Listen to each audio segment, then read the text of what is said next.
రాష్ట్రంలో కొత్త ప్రభుత్వం ఏర్పడి 100 రోజులైంది. ఈ 100 రోజులు అయి ప్రభుత్వ పరిపాలన ప్రారంభం కాగానే పెద్ద ఉపద్రవం వచ్చింది.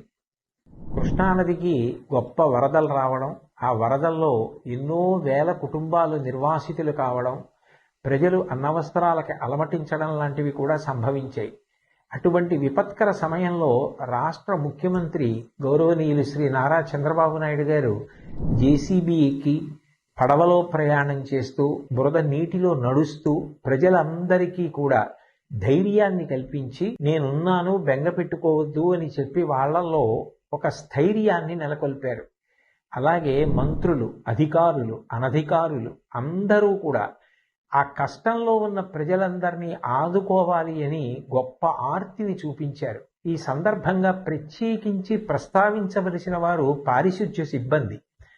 అనేక పురపాలక సంఘాలలో పనిచేస్తున్న వారందరూ కూడా విజయవాడ పట్టణానికి చేరుకుని అక్కడ అంటువ్యాధులు ప్రబలకుండా ఉండడం కోసం బ్లీచింగ్ చల్లడం లాంటి కార్యక్రమాలు నిర్వహించడంతో పాటుగా మంచినీటి సౌకర్యం ఏర్పాటు చేయడం, నిత్యావసర వస్తువులు అందచేయడం, ఇవన్నీ కూడా యుద్ధ ప్రాతిపదికన చేశారు. స్వచ్ఛంద సంస్థలకి సంబంధించినటువంటి అనేక మంది సభ్యులు, ప్రజలు, వ్యాపార సంస్థలు, విద్యా సంస్థలు ఇతోధికంగా విరాళాలను ప్రకటించాయి. నిజంగా ఇటువంటి కష్ట సమయంలో అందరూ ఏకోన్ముఖులై నడవడం, అటువంటి సమైక్యతాభావం చూపించడం చాలా చాలా గొప్ప విషయం.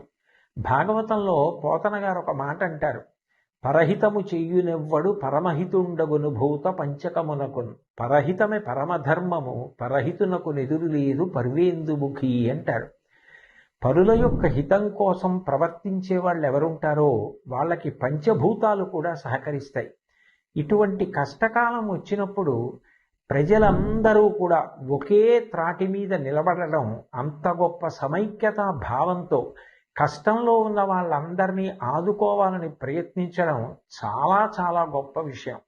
రవీంద్రనాథ్ ఠాగూర్ చెప్పినట్టు, where the mind is without fear and the head is held high, where the world has not been broken up into fragments by narrow domestic walls అని స్త్రీ, పురుష, పండిత, పామర, కుల, మత, వర్ణ, వర్గ, ధనిక, పేద విచక్షణ లేకుండా అందరూ ఒక్కటిగా నిలబడి ఆ ఆపదని ఎదుర్కొన్నటువంటి విషయం నిజంగా ఎంతో స్ఫూర్తిదాయకం.